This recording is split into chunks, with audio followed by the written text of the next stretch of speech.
Hello प्यारे बच्चों, कैसे हैं आप सभी। उम्मीद करता हूँ सभी स्वस्थ होंगे, ठीक होंगे, आपकी पढ़ाई भी सुचारू रूप से चल रही है। प्यारे बच्चों, आज हम चंपा काले काले अक्षर नहीं चीनती, क्योंकि देखो जब हम इन शब्दों को पढ़ते हैं ना, कुछ आप लोगों को अजीब लग रहा होगा। अजीब नहीं लगना है, मैं समझाऊंगा एक एक शब्द को तुम्हें। तो जल्दी से आप सेशन से जुड़ जाइए। यह जो कविता है यह लिखी किसने, किस लेखक ने लिखी है, उनका नाम त्रिलोचन जी, और जिनका वास्तविक नाम, मूल नाम बात करें प्यारे बच्चों क्या नाम था, मुझे कमेंट बॉक्स में जल्दी से आंसर दो। फिर स्टार्ट करने से पहले मैं बताऊंगा आप लोगों को, ठीक है। अब यहाँ देखो प्यारे बच्चों कि चंपा काले काले अक्षर नहीं चिन्हती। देखो इसमें है ना, इस वाक्य में ये जो कविता का नाम है, इसमें बहुत कुछ छुपा हुआ है। देखो आप लोगों को पता नहीं होगा, मैं आपको बता देता हूँ। तो यहाँ देखिए, यहाँ काले काले यहाँ है, यहाँ हमारा पुनरुक्ति प्रकाश अलंकार है। क्या है? पुनरुक्ति प्रकाश अलंकार है। ये भी आपको ध्यान में रखना है, क्योंकि अलंकार तुम्हारे है लेकिन ये अलंकार नहीं है, लेकिन और भी अलंकार है। लेकिन जब अलंकार दे ही रखा है हमारी किताब में, तो फिर क्या दिक्कत है भाई हमें पढ़ने में। एक अलंकार और पढ़ लेते हैं। पुनर यानी दोबारा, उक्ति यानी कथन। देखो इसका हम टुकड़ा करें तो पुनर्धन उक्ति, ठीक है प्यारे बच्चों। तो ये आपको यानी पुनर यानी दोबारा, यानी कोई भी कथन दोबारा आ जाता है, दोनों अर्थों का समान अर्थ होता है, दोनों शब्दों का समान अर्थ होता है, तो वहां पर पुनरुक्ति प्रकाश। अब यहाँ देखो ये अक्षर है ना, अक्षर ए च और छ, तो ये है तद्भव शब्द। तद्भव क्या होता है प्यारे बच्चों? तद्भव शब्द है ये। तद्भव यानी हिंदी के शब्द। कौन से शब्द?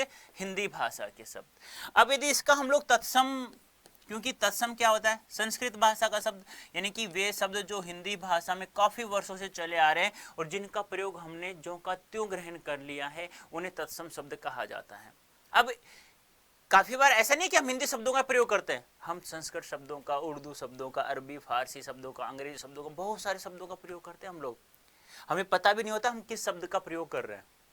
वास्तविक बात है, हम बोल देते हैं एक आम भाषा में, लेकिन हमें ये नहीं पता ये किस भाषा का शब्द है। अब ये यहां बात करें तो आप लोग इसे क्या बोलते हो? अक्षर बोलते हो। क्या बोलते हो? अक्षर। क्या हिंदी भाषा का है? नहीं प्यारे बच्चों, ये किस भाषा का है? संस्कृत भाषा का है, जिसे तत्सम शब्द कहा जाता है हमारे वहां, ठीक है। ये आपको ध्यान। चिन्हती, चिन्हती यानी पहचानती, पहचानना, पहचानना, ठीक है, यानी कि नहीं पहचानते। यानी कि जो चंपा है इस कविता की नायिका है, वह काले काले अक्षरों को, जो हम अक्षर लिखते हैं ना, जैसे व्हाइट कलर का जो पेज होता है हम लोग उसमें ब्लू कलर से लिख देते हैं, तो चंपा को जो काले काले अक्षर दिखते हैं ना, जो हम लोग लिखते हैं, उन अक्षरों को वह नहीं पहचानती है, अर्थात वह पढ़ना नहीं जानती है और उसे पढ़ना अच्छा भी नहीं लगता है। फिर लेखक कहता है, त्रिलोचन साहब कहते हैं कि चंपा तू भी पढ़ ले, यदि तेरी जब शादी हो जाएगी, जब तू ससुराल चली जाएगी, तो तेरा पति कलकत्ता चला जाएगा। जब वह आप तुम्हें पत्र लिख करके भेजेगा तो तुझे कैसे पढ़ेगी? तू अपने मन की बात पत्र में लिख करके कैसे भेजेगी? तुझे पढ़ना चाहिए। तब लेकिन जब चंपा क्या कहती है, नायिका क्या कहती है कि कलकत्ता पे वज्र गिरे, यानी कलकत्ता मुसीबत आई, फिर कहते हैं मैं अपने पति को कलकत्ता भेजूंगी नहीं, मैं उसे अपने साथ रखूंगी। फिर लेखक यहाँ हमारे राष्ट्रपिता महात्मा गांधी के बारे में कहते हैं कि महात्मा गांधी जी भी कहते हैं कि सब प्यारे प्यारे बच्चे, जितने बच्चे हैं सब पढ़ना लिखना सीखे। अब चंपा क्या कहती है कि तुम तो कहते थे गांधी बाबा अच्छे इंसान हैं, तो फिर पढ़ने के लिए क्यों कहती है? वो पढ़ना बुरा मानती है, क्योंकि वो पढ़ना ही नहीं चाहती है, ठीक है प्यारे बच्चों। तो हम एक एक शब्द का अर्थ समझेंगे। सभी जल्दी से एक बार जुड़ जाइए सेशन से, बहुत मजा आने वाला है, बहुत अच्छी कविता है आप लोगों के लिए। चलो देखिए, चंपा काले काले अक्षर नहीं चिन्हती, यानी कि चंपा काले काले अक्षरों को नहीं पहचानती, वह पढ़ना नहीं जानती है। जब मैं पढ़ने लगता हूँ वह आ जाती है। लेखक कहता है जब मैं पढ़ने लग जाता हूँ, जब मैं कविता लिखना शुरुआत कर देता हूँ, जब चंपा मेरे पास आ जाती है। खड़ी खड़ी चुपचाप सुना करती है, और चुपचाप खड़ी खड़ी है ना, मैं जिन शब्दों को पढ़ रहा हूँ उन शब्दों को चुपचाप क्या करती है? सुनती रहती है। उसे बड़ा अचरज होता है। अचरज यानी आश्चर्य। क्या होता है? आश्चर्य। उसे बड़ा आश्चर्य होता है यह सब सुन करके।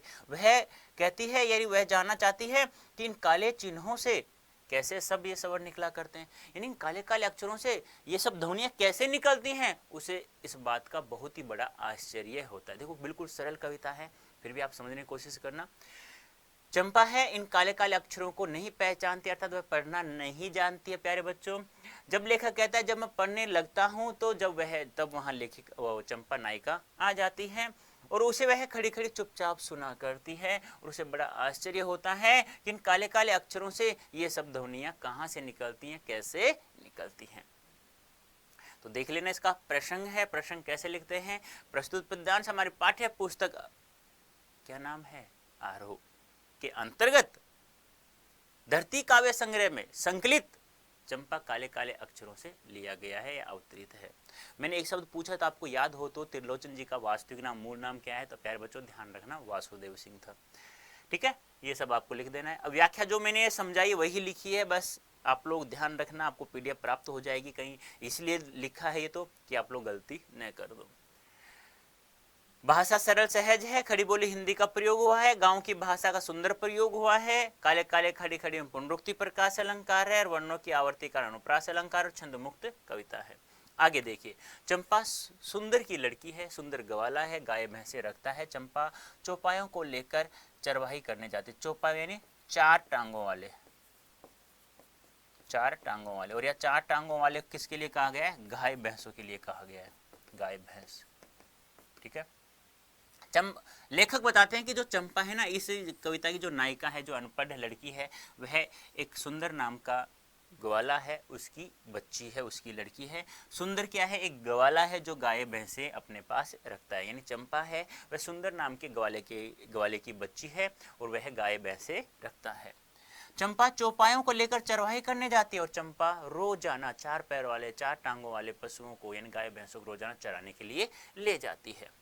चंपा अच्छी है, चंपा बहुत अच्छी है, चंपा चंचल भी है, चंपा नटखट भी है, यानी कि चंपा अच्छी भी है, वह चंचल भी है, नटखट भी है, शरारती भी है, कभी कभी उद्यम भी करती है, कभी शरारत भी कर देती है, कभी कभी कलम चुरा देती है। कभी कभी लेखक कहता है जब मैं पढ़ने लगता हूँ ना तो मेरी कलम है ना, ये कलम चुरा कर लीन जाती है, उसे छुपा देती है। जैसे तैसे वह उसे ढूंढकर जब लाता हूँ, लेखक कहता है कि जैसे तैसे मैं उस कलम को ढूंढ करके लाता हूँ, तो वापस आता हूँ तो पता लगता है कि मेरा कागज भी अर्थात मेरा रजिस्टर भी गायब हो जाता है। परेशान फिर हो जाता हूँ। फिर लेखक कहता है कि मैं फिर से परेशान हो जाता हूँ, यानी कि चंपा है वह नटखट भी है, अच्छी भी है, सुंदर भी है, वह शरारती भी है। जब मैं पढ़ने लगता हूँ तो वह चोरी चुपके से मेरा कलम है वह छुपा देती है, चुरा कर ले जाती है। जैसे तैसे करके मैं कलम को ढूंढ कर लाता हूँ तो आता हूँ, देखता हूँ कि अब मेरा कागज गायब है, जिसपे मैं लिख रहा होता हूँ, जो मेरा रजिस्टर है, अब वह गायब है। तो मैं फिर से परेशान हो जाता हूँ। प्रसंग है, देख लेना।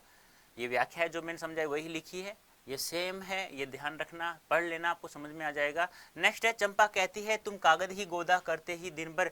लेखक ये कह रहा है कि चंपा मुझे कहती है कि तुम कागज ही गोदा करते ही दिन भर, यानी तुम रोजाना दिन भर कागज पर ही क्यों लिखा करते हो, क्यों इन अक्षरों को लिखते हो बार बार, क्या यह काम बहुत अच्छा है? फिर लेखक कह रहे क्या ये बहुत अच्छा काम है जो तुम रोजाना कागज पर लिखते ही रहते हो? यह सुनकर मैं हंस देता हूँ। फिर चंपा चुप हो जाती है। जब चंपा कहती है कि यह अच्छा काम है, तुम रोजाना पढ़ने के लिए बैठ जाते हो, रोजाना कलम लेकर के इस कागजों पर लिखते रहते हो, गोदा करते हो, क्या यह बहुत अच्छा काम है? तो ऐसा सुनने के बाद में तुम्हें पता सी तो आएगी। तो लेखक हंस देता है और अब चंपा सोचती है कहीं मैंने कुछ गलत तो नहीं कह दिया, तो चंपा है वह चुप हो जाती है। उस दिन चंपा आई, मैंने कहा चंपा तुम भी पढ़ लो, हारे गाडे काम सरेगा, गांधी बाबा की इच्छा है सब जन पढ़ना लिखना सीखे। अब एक दिन चंपा, जैसे लेखक पढ़ने के लिए बैठ जाता है तो चंपा आई, तो चंपा से लेखक ने कहा कि चंपा तुम भी पढ़ लो, कि चंपा बेटा तुम भी पढ़ लो, हारे गाडे काम सरेगा, कभी भी मुसीबत में यह काम आ सकता है। और पढ़ा लिखा हुआ इंसान को कब काम नहीं आता भाई। आजकल जमाने में ना पढ़ाई जिसके पास है सब कुछ बढ़ जाता है, लेकिन पढ़ाई कभी नहीं बढ़ती। आपके पास जो ज्ञान है ना प्यारे बच्चों, वो कभी भी कम नहीं होता है और कभी भी वह बढ़ता भी नहीं है, वही आपकी रोजी रोटी का सहारा भी बनता है। फिर लेखक कहते हैं कि मुसीबत के समय तुम्हें यह काम आएगा। फिर कहते हैं कि यह तो गांधी बाबा की इच्छा है, महात्मा गांधी की इच्छा है, जो हमारे राष्ट्रपिता हैं बापू जी हैं, उनकी इच्छा है कि सब लोग इस संसार में जितने भी लोग हैं वो सब पढ़ना लिखना जाने। अब चंपा क्या कहती है, चंपा देख लेना क्या कहती है। चंपा कहती है, चंपा ने यह कहा कि मैं तो नहीं पढ़ूंगी। चंपा कहती है मैं तो बिल्कुल भी नहीं पढ़ूंगी, तुम तो कहते हो गांधी बाबा अच्छे हैं, फिर वो पढ़ने लिखने के लिए कैसे बात कहेंगे, मैं तो नहीं पढ़ूंगी। अब चंपा कहती है कि मैं नहीं पढ़ूंगी, मैंने कहा ना मैं नहीं पढ़ूंगी, नहीं पढ़ूंगी। फिर कहते हैं तुम तो कहते हो गांधी बाबा बहुत अच्छे इंसान है, फिर वो पढ़ने के लिए कैसे कहते हैं? मैं तो नहीं पढ़ूंगी, क्योंकि लेखिका को यानी सॉरी चंपा नायिका को पढ़ना बिल्कुल भी अच्छा नहीं लगता है। मैंने कहा कि चंपा पढ़ लेना अच्छा है, ब्याह तुम्हारा होगा, ब्याह यानी शादी, विवाह जिसे कहते हो तुम लोग। तुम गोने जाओगे, गोने यानी ससुराल, ससुराल।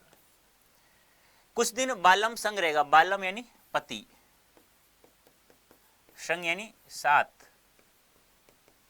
कलकत्ता यानी कलकत्ता शहर, बड़ी दूर है वह कलकत्ता, कैसे उसे संदेशा भेजोगी, संदेश दोगी, कैसे उसके पत्र पढ़ोगी, चंपा पढ़ लेना चाहिए। अब लेखक कह रहे हैं, क्या कह रहे हैं हमें त्रिलोचन जी, मैंने कहा, लेखक कह रहे हैं, मैंने कहा चंपा को कि बेटा चंपा पढ़ लेना बहुत ही अच्छा कार्य होता है, बहुत अच्छा होता है, ब्याह तुम्हारा होगा, तुम गोने जाओगे, जब तुम्हारी शादी हो जाएगी और तुम सब ससुराल चली जाओगी, कुछ दिन बालम संग साथ रह चला जाएगा जब कलकत्ता, और कुछ दिन तुम्हारा पति तुम्हारे साथ रहेगा, फिर कमाने के लिए वह कहाँ चला जाएगा, कलकत्ता चला जाएगा।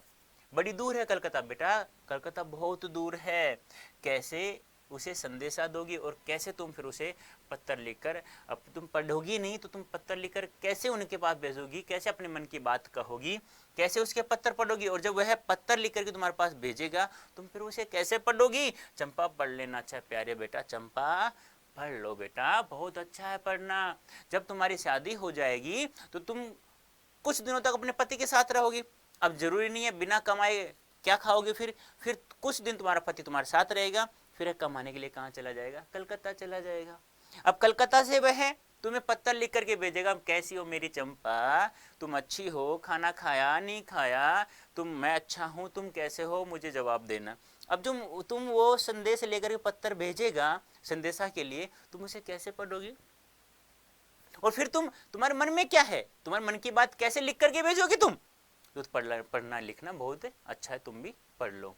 मन में क्या है कि मेरा मन नहीं लग रहा है, मैं भी तुम्हारे साथ चलना चाहती हूँ, यह सब कैसे लिखोगी भाई अपने मन की बात, और मन की बात पत्र में लिखोगे, ऐसे नहीं किसी को, उस समय फोन भी नहीं था कि फोन पे कह दूं हाँ जी बालम जी आप आ जाइए जी, ऐसे तो नहीं कह सकती हो ना। हाँ सब कुछ चलता है, चलना पड़ेगा भाई, पढ़ना पड़ेगा तुम लोगों को, बहुत अच्छे से पढ़ना पड़ेगा, ठीक है। नेक्स्ट फिर क्या कहती है, चंपा बोली तुम कितने झूठे हो, देखा, हाय राम तुम पढ़ लिख कर इतने झूठे हो, मैं तो ब्याह कभी नहीं करूंगी, और करूं कहीं जो ब्याह हो गया तो मैं अपने बालम को संग साथ रखूंगी, कलकत्ता में कभी नहीं जाने दूंगी, कलकत्ता पर वज्र गिरे। देखो भी मतलब पढ़ने लिखने की बात पर इतना कुछ हो रहा है, लेकिन कलकत्ता पर वजह मतलब वो समस्या आ जाए बहुत तगड़ी।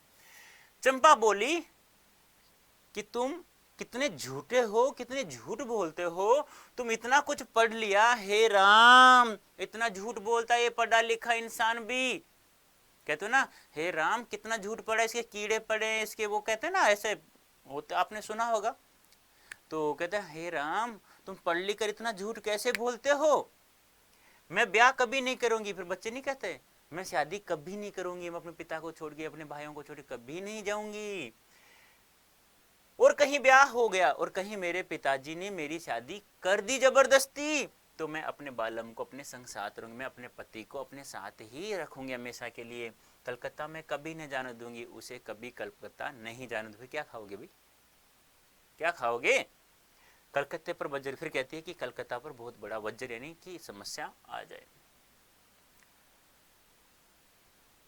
तो ये था प्यारे बच्चों हमारी कविता, उम्मीद करता हूँ बहुत अच्छी कविता थी और आपको समझ में भी आ गया होगा। अब प्यारे बच्चों देखो यहाँ एक कोड है Y323, अब ये कोड कहाँ काम आएगा, देखो लिखा मैक्सिमम डिस्काउंट, मतलब डिस्काउंट मिल रहा है यार, बहुत अच्छी खबर है। तो कहाँ है, देखो आप लोगों के लिए सक्षम बैच है, आप साइंस के हो चाहे कॉमर्स के हो चाहे आप लोग आर्ट्स के हो, किसी भी सब्जेक्ट के हो, आप लोग सक्षम बैच ज्वाइन कीजिए।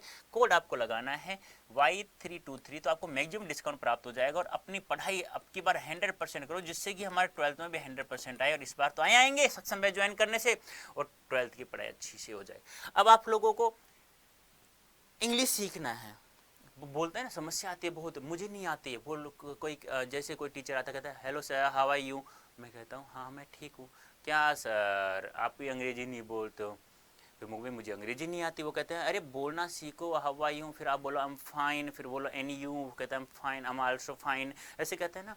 आपने सुना है कभी अमेरिका के राष्ट्रपति कैसे अंग्रेजी बोलते हैं, कभी आपने सुना हो तो नहीं है, तो एक ट्रिक्स भी होती है, एक तरीका भी होता है बोलने का। ऐसे नहीं सीख लिया यार बोलना नहीं आता, एक तरीका भी होता है, लोगों का अलग अलग तरीका होता है, आप भी अपना तरीका अपनाइए। तो आ जाइए ना हमारे पास सक्षम पावरफुल स्पोकन इंग्लिश बैच में ज्वाइन कर लीजिए ना, Y323 कोड यूज करके, फिर सीखिए अंग्रेजी। कैसे सीखते हैं, कैसे बोलोगे, सिखा देंगे मैम अच्छे से। कैसे, जैसे बराक ओबामा जी कहते हैं ना, अनाउंस करते हैं हमारे राष्ट्रपति के लिए, वेलकम टू इंडिया आज prime minister mister Narendra Modi ji, बोलते हैं ना, एक तरीका होता है भाई, सीखना है आप लोगों प्यारे बच्चों। तो मेरा विचार तो यही था कि आप लोग जल्दी से आ जाइए, पेड बैच ज्वाइन कर लीजिए। अब आपको पीडीएफ चाहिए, हाँ सर चाहिए। आपको पीवाईक्यू चाहिए, हाँ सर वो भी चाहिए। आपको सैंपल पे, हाँ सर वो भी चाहिए। अरे भी चाहिए तो प्ले स्टोर से Adda24/7 आप डाउनलोड करो ना, सब कुछ फ्री मिलेगा, फ्री ऑफ कॉस्ट मिल रहा है भाई, कोई पैसा नहीं लग रहा आप लोगों से। कहाँ पढ़ रहे हो, 11th-12th यूट्यूब चैनल पर Adda24/7 पे। तो प्यारे बच्चों ठीक है, हाँ ये लाइक, अरे लाइक वाइक देख लेना आप लोग, ठीक है। तो प्यारे बच्चों अभी के लिए इतना ही, धन्यवाद, थैंक यू सो मच।